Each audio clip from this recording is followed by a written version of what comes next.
We have two guys with us today who made this amazing film about OCD. Let's watch a little clip. See what you did? All because you're too chicken shit to do your job, your God-given duty to make the world right. I didn't what, huh? Now look, Anna, God rest her soul, she didn't know what you do. Nobody knows what you do, but I do. Who are you? Don't worry about that, okay? That's top secret information.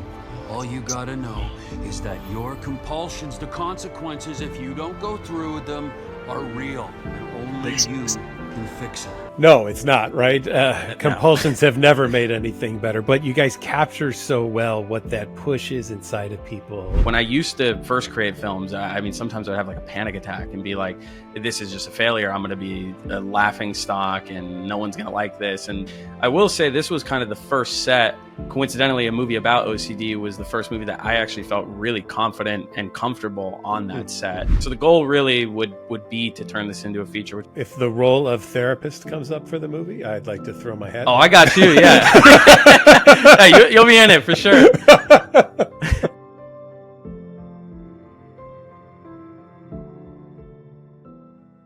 If you've liked the things that you've seen on the Get to Know OCD podcast and you want to know more about OCD, you can go to NOCD.com. We have tons of education. You can go to our NOCD YouTube channel and watch our webinars and other episodes of the podcast. And we hope that you will take advantage of everything that we have available to you. Hello, everyone, and welcome once again to another episode of the Get to Know OCD podcast. My name is Dr. Patrick McGrath. I'm the Chief Clinical Officer for NOCD. If you're looking for help for OCD or related conditions, check us out at NOCD.com. That's NOCD.com, where we have expertly trained clinicians waiting to work with you on things like OCD, body-focused repetitive behaviors, tics, even hoarding. And if you like the Get to Know OCD podcast, you can subscribe to the NOCD YouTube channel and get it anywhere you get your favorite podcasts as well. It is a joy today to have two guys with me that I just watched their film. It is so fun to talk about this. I'm really excited. So we have two guys with us today who made this amazing film about OCD. I just watched it. I'm really excited to talk to them. So we have Luca Pizzoleo and Conor Walsh. So I want to give the two of you an opportunity to say hello, tell us who you are, and what was the inspiration behind the film. Sure. I guess I'll go first. So my name is Luca Pizzoleo. I'm an independent filmmaker. I've been making movies for about 10 years now. When I say movies, I mean short films.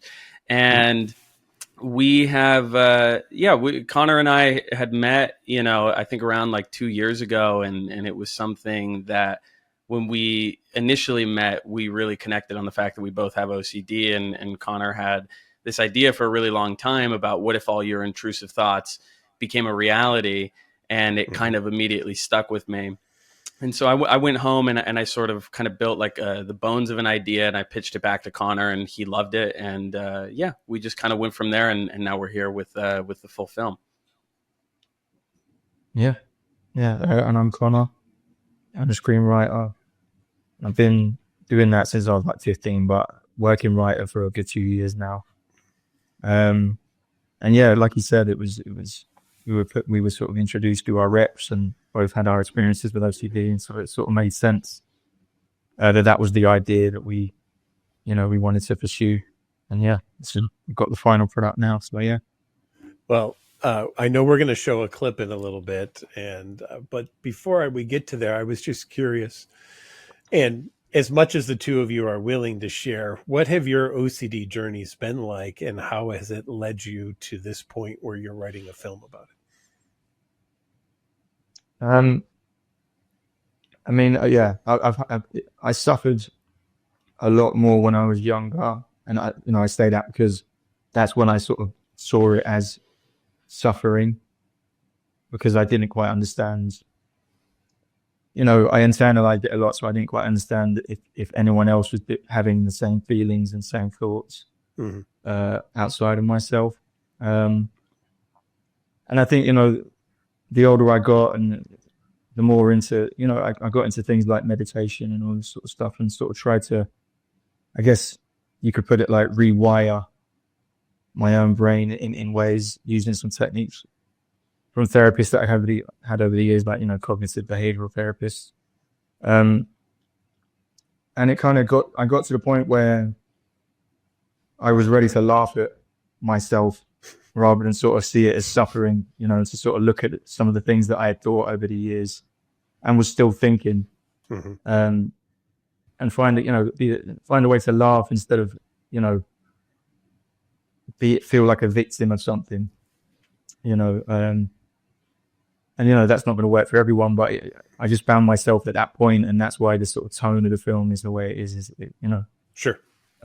It just felt right in my journey of OCD to start laughing and see if that was where other people were as well, on their journey. But yeah. How about for you, Luca? Yeah, very similarly to Conor, I think my OCD was much worse when I was younger. I think the intrusive thoughts and anxieties that I used to get, and it's not to say that those things don't pop up ever. It's just that I remember feeling more alone back then because I didn't fully understand myself. And I think that's kind of a thing when you're younger and you're dealing with these intrusive thoughts, you just feel like you're the only person who's dealing with these, and you don't know what's wrong with you. And it wasn't really until I got around like my teenage years that I kind of realized like, oh, okay, maybe there is something specific. And then talking to somebody made me understand what that was. And I remember, I'll kind of share a brief story. I used to have this compulsion every morning where I'd push on my stomach because I thought something was wrong with me. And if I pushed 3 times in the morning and then 3 times a night and I didn't feel anything, I was fine. I was completely healthy. And the second I felt pain, I just like my blood went cold. I was like, okay, I'm going to die. And I went to the doctor and he was like, you bruised your stomach from all the pushing.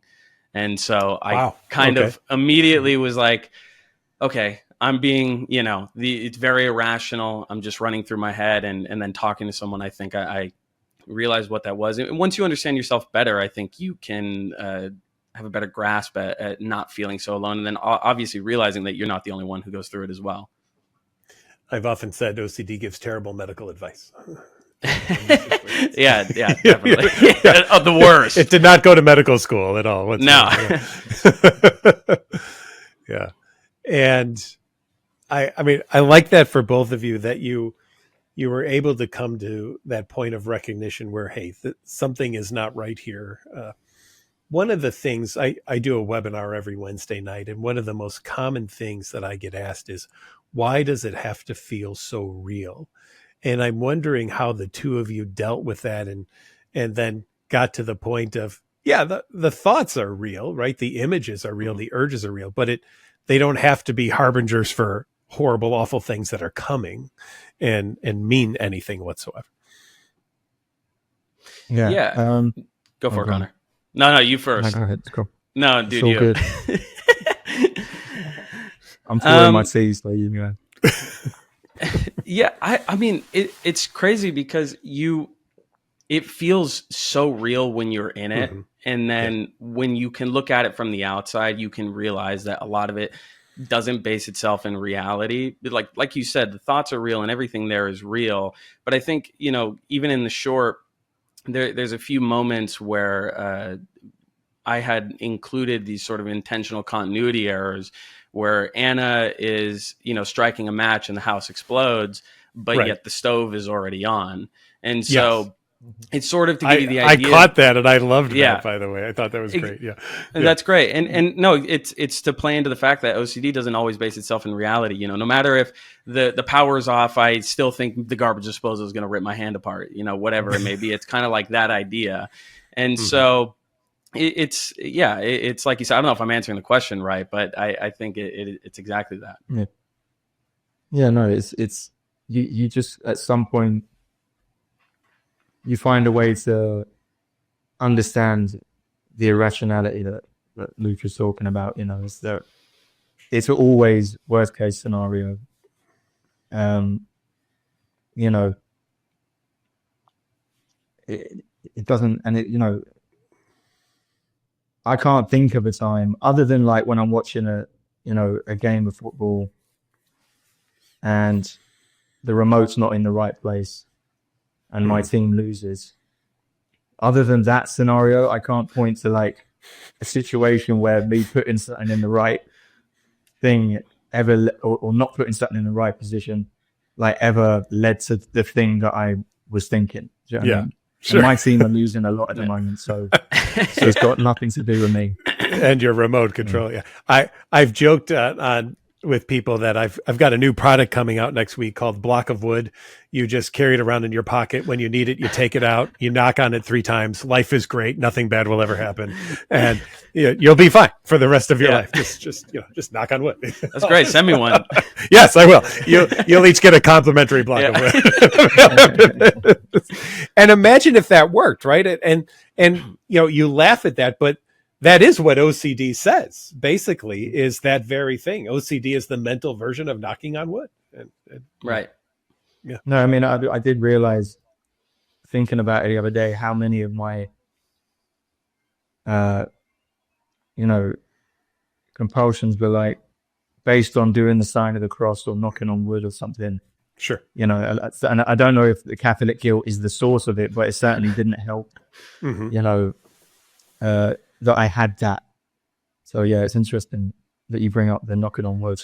Yeah, absolutely. Yeah. Superstitions, can grow into some compulsions for people. Absolutely. Mm-hmm. Definitely. Well, I'm wondering if this is a good time. Let's watch a little clip, and then I want to use that as kind of a launching point for some further discussion. And I'm really excited for people to see this and then to go and watch the whole short film, because I loved it. I just loved it so much. Thank you. Mm-hmm.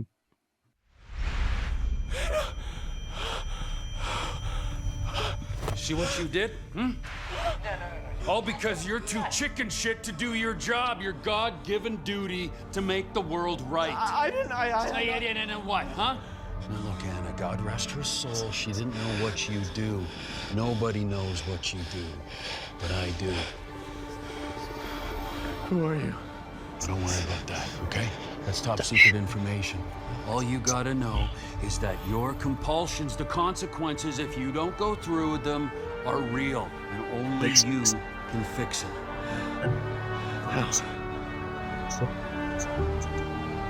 You know. Now let's get going, all right? Because the shit's about to end. Yeah, let's go. Fuck it. Let's go. What the fuck is wrong with my leg? Great. Let's go. Owen, get up. Get going.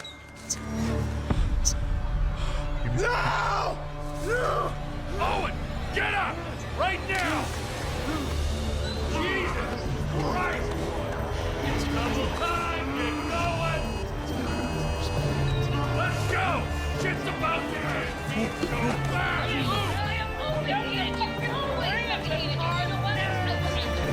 can go faster than that!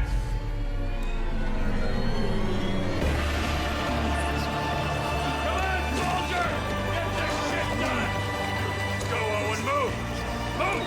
Roll like a man, not like a baby, Owen!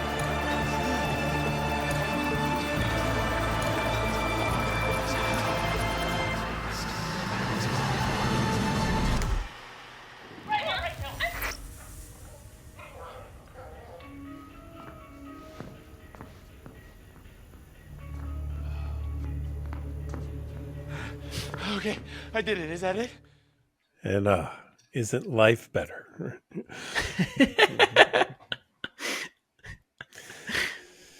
No, it's not, right?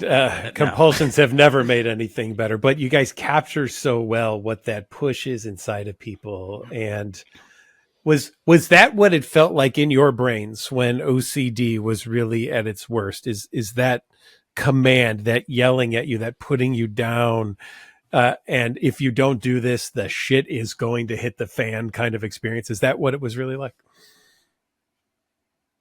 Yeah, I think at times, for sure, especially if, I kind of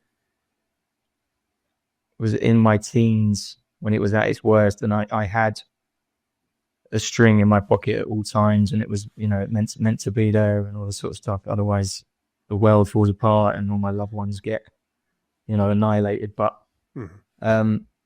when I was out, and so I wasn't in that sort of place at home where I knew what to do, I knew what had to be where, etc. I think that was when it started to feel a bit like that. So and then that would obviously lead to more things like drinking too much and drugging too much and all things like that. So I think, yeah, especially when I was out of my comfort zone at home, it got pretty chaotic in the brain.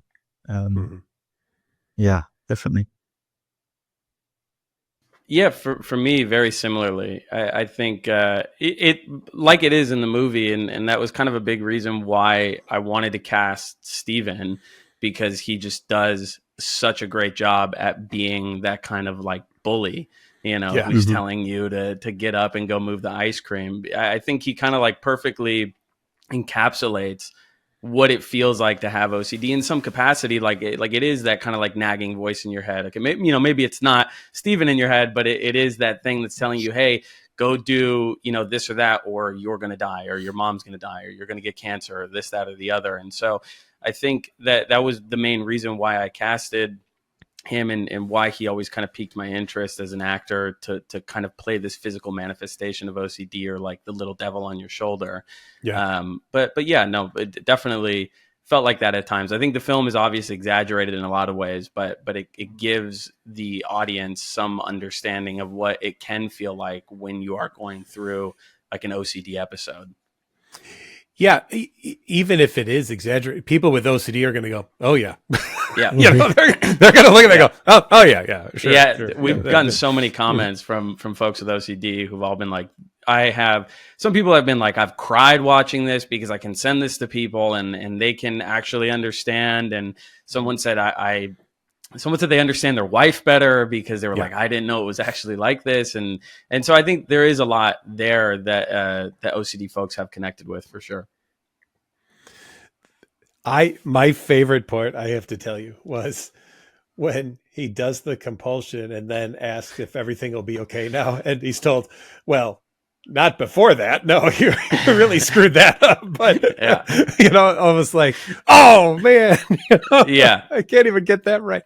I mean, just those little captures, I think, were really amazing that you two caught into it. And I'm thrilled for people to see it, because I agree with you that people who don't have OCD can't really comprehend what it's like to have OCD. And they, I mean, even my own friends, they know what I do for a living, and they'll say, well, just tell them to stop it. And I like, I tried that, and oh, damn, it just didn't work. But right. I'll try again. I'll see if maybe, I just need to say it twice or something like that. How have you two navigated all of that? And Conor, if I could, one of my personal passions is OCD and substance use, and you brought that up a little bit. So thank you and as much as you're willing to talk about it, but I think there's an unspoken thing in OCD where we don't talk about that a third of people with OCD actually abuse substances at some point in time as a way to try to manage their intrusive thoughts and images and urges. Yeah. Yeah, no, I mean, I'm sober now. Because I think, it wasn't, not just for the OCD, but for, anxiety in general. And, I would sort of try and, come out of my shell using alcohol and sort of, quieten my mind, if only for, a few hours. Because, the moment you sort of lie in bed and you're spinning and you're alone, that it all comes back and in full force. But yeah, it certainly, it was a big part of, because a lot of the time I was just looking at myself and telling people, look, I'm just a homebody, I don't want to go out. I was sort of like making it seem like that's what was the case was, and I am introverted, but I wanted to be out all the time. And because I was a teenager, I think my mates still managed to pull me outside and get me to go out with them. But a lot of the time, that first hour of being out got so overwhelming that I would, sometimes I would throw up before I'd even started drinking. And I just remember them always just being like, what the fuck just happened there? Yeah. And I'm just like, I don't know, but we'll get through it and we'll drink and it'll be fine. Mm-hmm. And yeah, so it's it was definitely my way of, looking back especially, it was definitely my way of like knowing that at being the age I was, I had to be out and socializing, so I just had to sort of push through. But then I, it developed its own problems, it was just sort of piling on top of the problems that already existed rather than helping them. Sure. And Luca, what was your treatment experience like in kind of getting to the other side and working through some of those intrusive thoughts and images and urges that you were experiencing? Well, I think the first step is obviously talking to somebody. And once you feel that you're ready to actually speak to somebody about what you're going through, I think that's the first step to feeling better, because then you feel understood. And I think before talking to someone, you don't know what to do. And it feels kind of like an uphill battle. And that's kind of like another little Easter egg we put in the movie is on the rocky road. There's an image of Sisyphus pushing a boulder up the hill.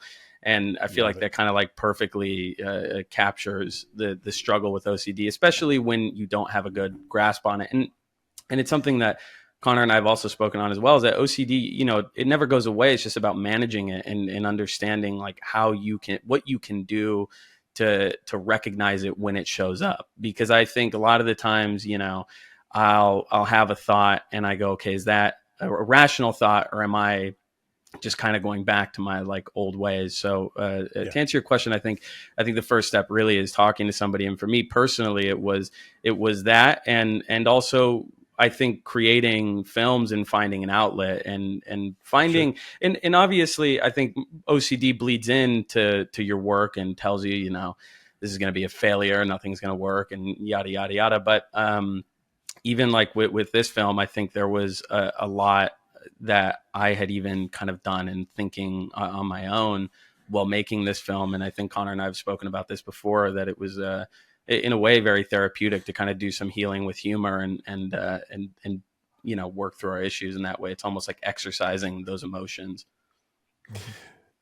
I love your use of Sisyphus. I use that in therapy all the time. And I even say, even if Sisyphus did eventually get the rock to the top of that hill, OCD would say, "Nice work. Now round 2." And then there would be another rock and another hill. And, that, I think that's the absolute jerkiness of OCD, is the promise to you that you can get there, but never allowing for the ability to achieve it.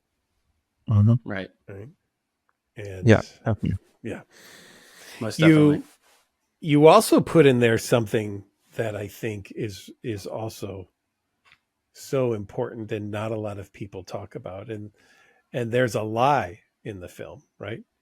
And the lie is we threw the string away. Right.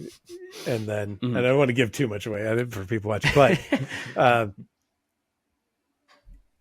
I wonder for the two of you, how many times did you lie to yourselves? Like, this is the last time, or I won't ever do this again, or I promise just once more, or something like that.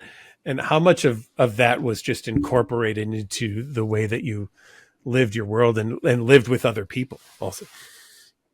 Yeah, I mean, that was all the time. Mm-hmm.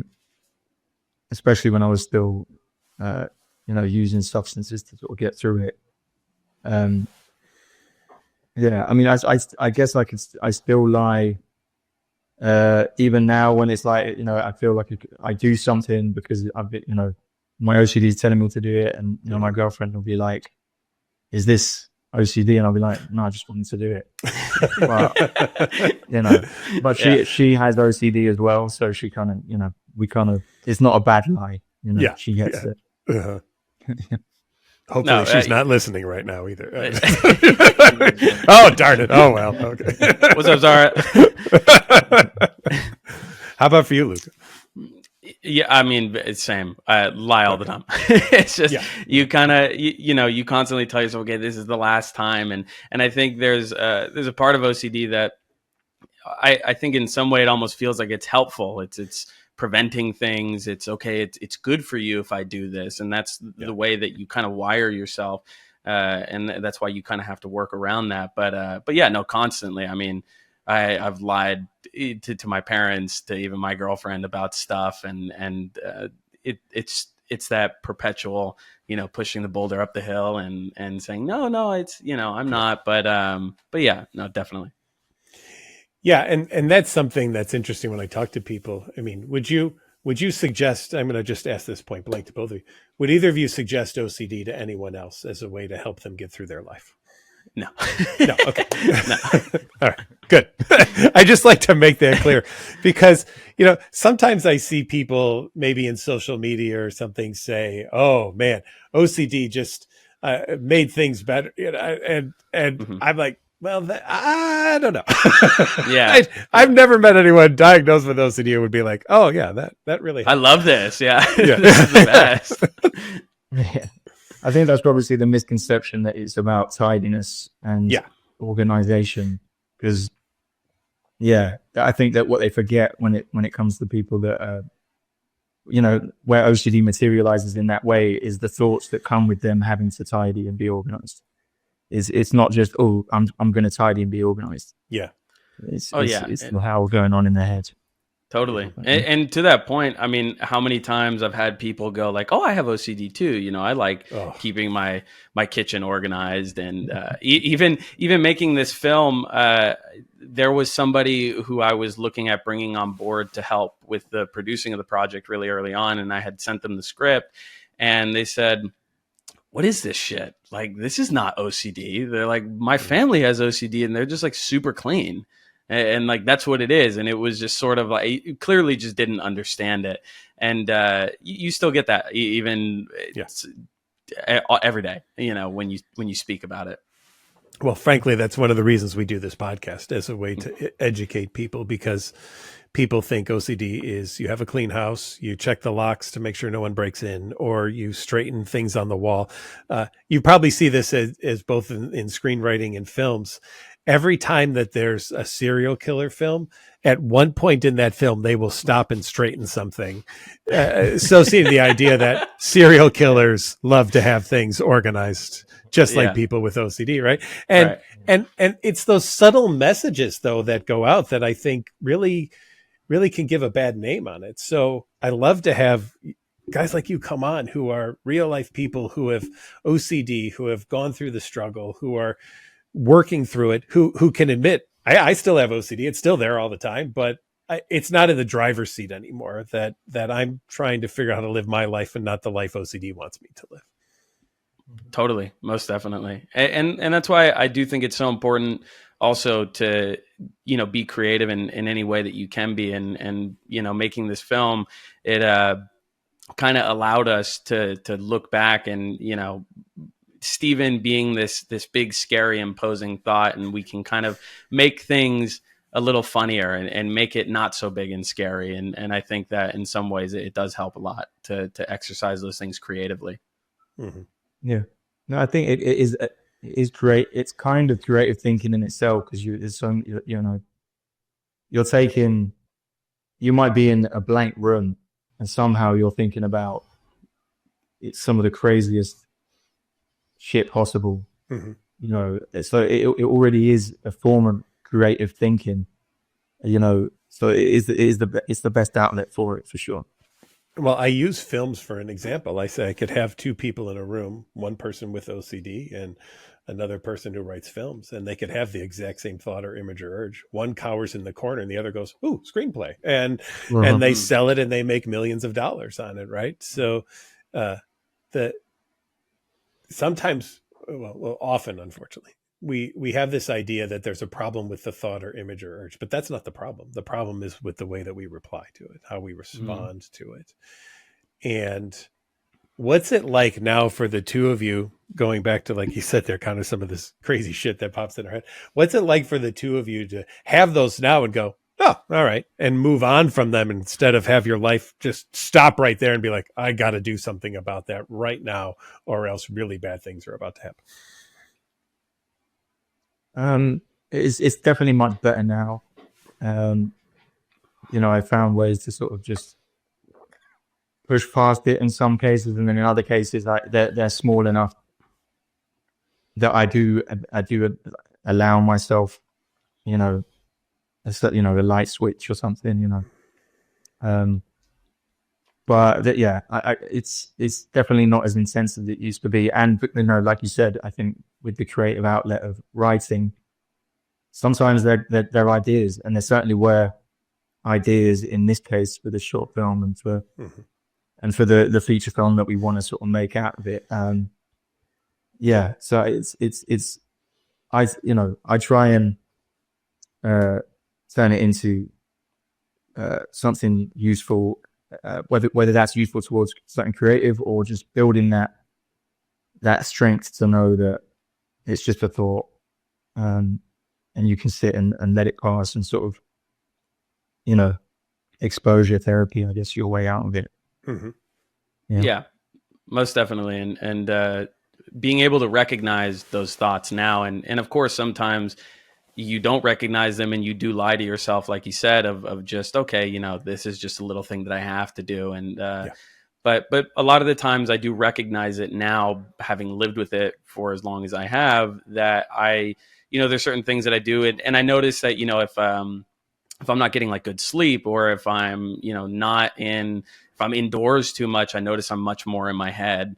And it's not to say that I never get them when I'm out, because I remember the last time I had like a really just like not good time with OCD was I was in Australia and I was on a plane and I was just having like this horrible time on this flight. But I think part of me was like, I've been through it before, I can get through it again. You know, it's just recognizing that and being able to kind of push past it and you know, have that like internal fight with, you know, the agent in your head telling you to do those things. So, it's a constant struggle, but I think definitely recognizing the things that perpetuate it, like not getting sleep, not being out, you know, eating good food. And like, I think exercising is also great. Of course. Helps absolutely exponentially, just clears your mind completely. Mm-hmm.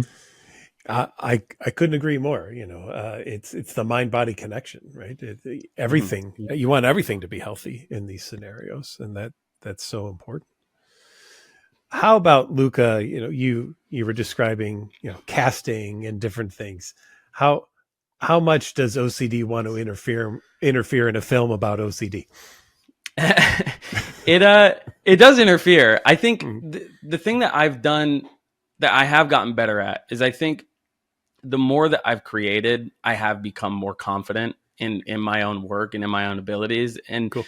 It has like dwindled for sure. I mean, like when I used to first create films, I mean, sometimes I'd have like a panic attack and be like, this is just a failure. I'm going to be a laughing stock and no one's going to like this. And the actors are on set, the actors hate me. And I think it is kind of like, you know, that exposure therapy of like continuously doing it to the point to where it's like you do feel kind of comfortable. And so I will say this was kind of the first set. Coincidentally, a movie about OCD was the first movie that I actually felt really confident and comfortable on that set and feeling good in my abilities. I think you have that moment, and Stanley Kubrick said that the hardest part about making a movie is getting out of the car. And I think I can relate to that so well, because that is when I have the most of my intrusive thoughts and thinking like, oh, you know, this is just going to be a complete mess. But once you get out of the car and you get on set and I'm in my space and this is what I love to do, it does kind of go away in a lot of ways. I think it just happens very minor beforehand and sometimes afterhand when I'm editing it and thinking that it's going to be terrible. But, you know, you just got to push past it. I remember the main thing in the making of it for me was, in my head, I was like, it needs to be 11 minutes and 11 seconds long. Dude, no, to Connor's point, that bugged the shit out of me too, because I was like, it should be 11:11. And we actually really tried, because I can't remember, Connor, it was like the first cut of the movie was like 15 minutes, I think. And then it drove me crazy. I was like, and the thing is, I'm editing the movie, so I'm like, what am I doing wrong? Like, I'm like, I don't know what I'm doing. I had to show it to so many people, and we compromised at 12:12, which I think works. But 11:11 would have been just that much better for sure. It still kind of bugs me today. Yeah. What would that symbolize to you if it had been 11:11? What would you have done with that? What would have been the message you wanted to get out around that? I don't know. It would have been enough. Okay. Everything would have been enough. Okay. It would have been great. But I don't know. I think that's joking. But Yeah. I think it was. I think because there was so much. I think what's funny about the culture of that numerology and the sort of what would you call it? Astrology and all this sort of stuff. It can, I guess the dynamic between Anna and Owen in the film is that she's preaching a little bit to him about his issues, and then she's she has to say 11:11, make a wish, and then she has her own little ticks in life that for her are just she doesn't see the parallel. Yeah. So I think to the film it just would have been a fun little touch that was the third or fourth time that it was brought up. But yeah. Yeah. Now, what are your goals moving forward with this? Thoughts about that, or Totally. As Conor kind of mentioned before, our goal is to turn this into a feature, and so when we met early on, I think I can't remember if it was like one of the earlier meetings when we were working on the short about potentially turning it into a feature and then using the short as this proof of concept. So we kind of have always had that in the back of our minds. And even when we were working on the story of the short, because Conor had written the film, but we had also like kind of worked on story beats together with like cue cards and kind of laid everything out between acts. And we were always kind of looking for ways of where we could expand it. And, Conor and I have worked on the feature, and he's written us, a great draft, and we're still just kind of working back and forth and getting everything together. So the goal really would be to turn this into a feature, which I don't want to say too much about the story, but I think we've expanded it in a way that is really exciting and really entertaining as well.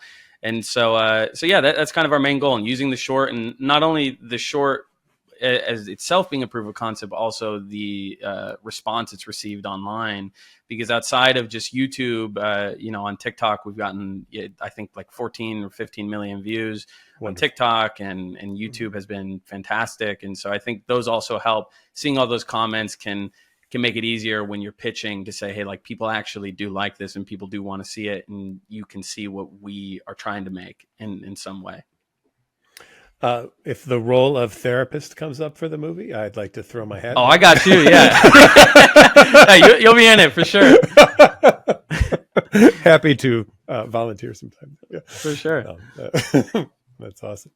How about one of the things you two have said is an understanding where earlier on people could show this to a friend or a family member and they would get it. Have you had that for yourselves in your own life, where your own friends or family were able to look at this and go, oh, wow. Okay.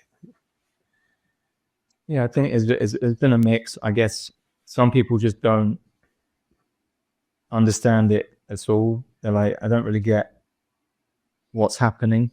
And then there are some that are like, is that really what's going on in your head at times? And I'm like, yeah, it's helped. It's helped. And then in other cases, it's just, sort of gone over people's heads. But,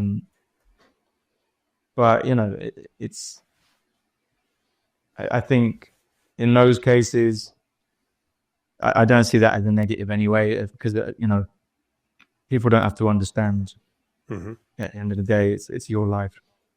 But yeah, for the people that it's helped, it's just cool to do something that's high concept and not something that's sort of too niche and indie in its storytelling style. Like there's quite a good blend of kind of high concept genres. There's elements of horror, there's elements of like, even like in the clip we saw was like a superhero element.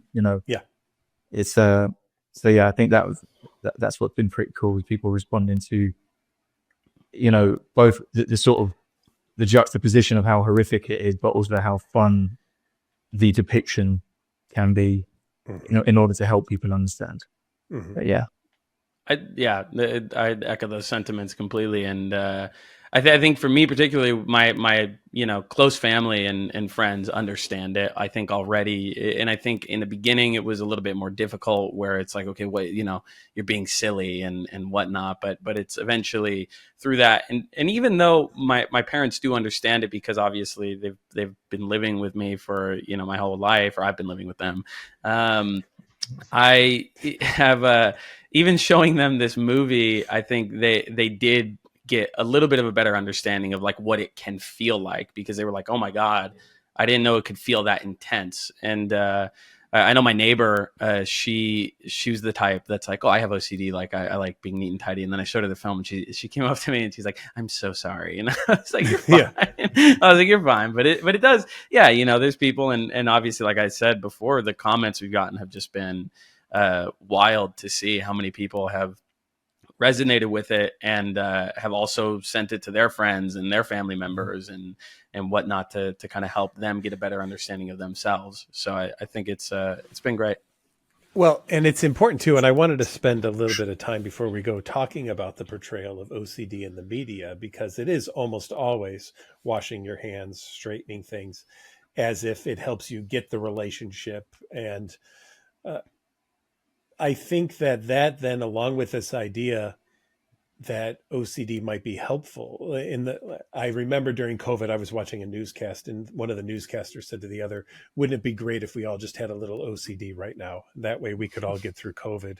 And I thought, what other mental health disorder do we wish we had to make our lives better? Right? I don't know of any other one. So could you speak to just the media in general and the portrayal of mental health, OCD in particular, and how you feel this really helps to correct some of the misinformation that's been out there already? Yeah, it's to your point, how many movies and TV shows I've seen where it's just been, it's cleaning the hands, cleaning the house, and then like you said, a lot of the times they are serial killers, which is funny. I didn't really put that together until you said it, but it is very funny. But I don't think a lot of media speaks on the intrusive thoughts and what will happen, and that kind of is what is lacking. And that's why I think people have such a common misunderstanding of it, that it is just cleaning this and that, but they don't understand the intention behind what you're doing and the intention behind the compulsion. So I think us creating a film that showcases what those intrusive thoughts can look like and feel like, I think is beneficial if more media that is centered around OCD did portray it in that sort of lens. Mm-hmm. Yeah. I mean, I don't trust media to tell truths very much these days anyway, so it never bothered me, but it certainly is that, that the misconception, I think, is definitely that they don't see what's behind it. I mean, there are some good portrayals of OCD out there, I think. And obviously sometimes it's that the film isn't about OCD, but there's a character that has it. And I think there were elements of Matchstick Men that captured some of that. And I think I just rewatched one of my favorite comedies, The Odd Couple. Mm-hmm. And, it's very much Jack Lennon's sort of tidiness and cleanliness, even though it's just tidiness and cleanliness. It's born of, the fact he's just been divorced after a 12-year relationship. And it's like he's almost doing it out of hurt and out of some sort of a scar, so it might not be all the way accurate, but at least it's not just someone who is tidy and clean and there's no reason behind it, Yeah. But overall, I think, we just wanted to see a depiction that was close to our own experience and as a result to other people's experience. And I certainly can't point to anything that's done it at least in this kind of lens, Sure. So we're glad that we could do it in a way that, Luca really brought it to life. Visually, like, everything. It's come out really well. I couldn't agree more. I look forward to it. I'm going to watch it again tonight. I watched it before this and I was like, that was really fun. I'm going to watch this again. And What would be your goal of this? Somebody seeing it, and maybe even being on the fence about getting help or talking about OCD. What would you hope they could get out of this, and how it might be an influence in their life? I think having the feeling of not being alone, it helps a lot in understanding that, we've even read some comments that have said, I've had these thoughts similar to this. I think I'm going to go talk to somebody.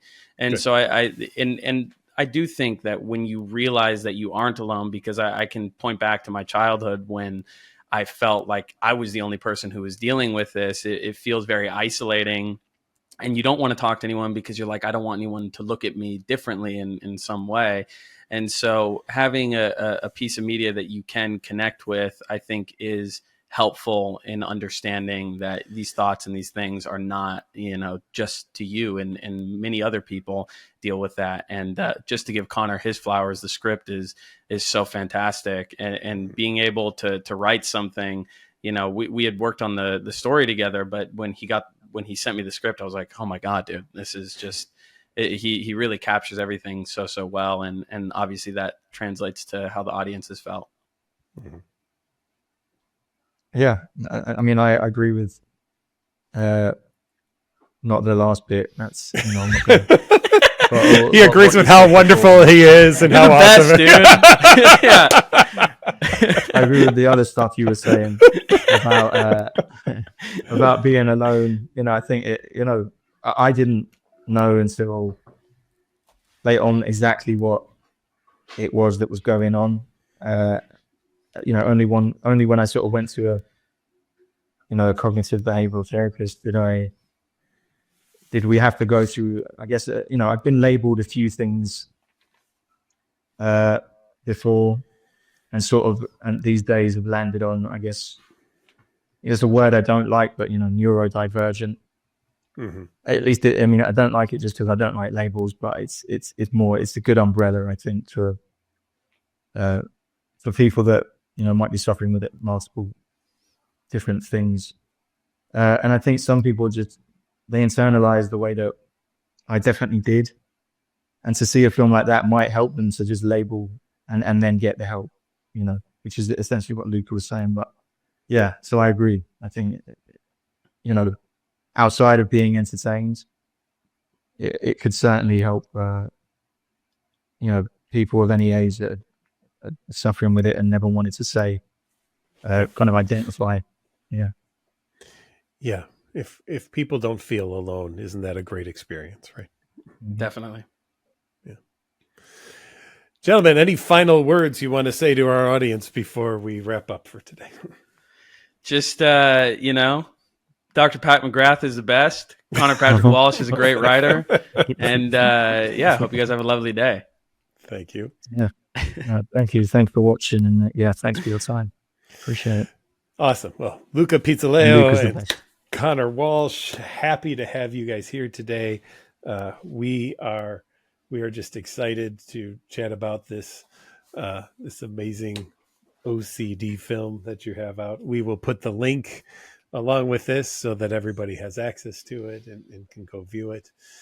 And thank all of you once again for watching the Get to Know OCD podcast. If you like the podcast, you can subscribe to the NOCD YouTube channel, and you can get it wherever you get your favorite podcasts as well. And if you're looking for help for OCD, check us out at NOCD.com. That's NOCD.com. We have licensed therapists in your area waiting to meet with you, and our care team is available to have a chat with you to get you all set up to do that treatment. We use exposure and response prevention therapy, the evidence-based treatment for OCD. We look forward to seeing you again in the future for another episode of the Get to Know OCD podcast. Thank you for watching. Make it a great day. See ya.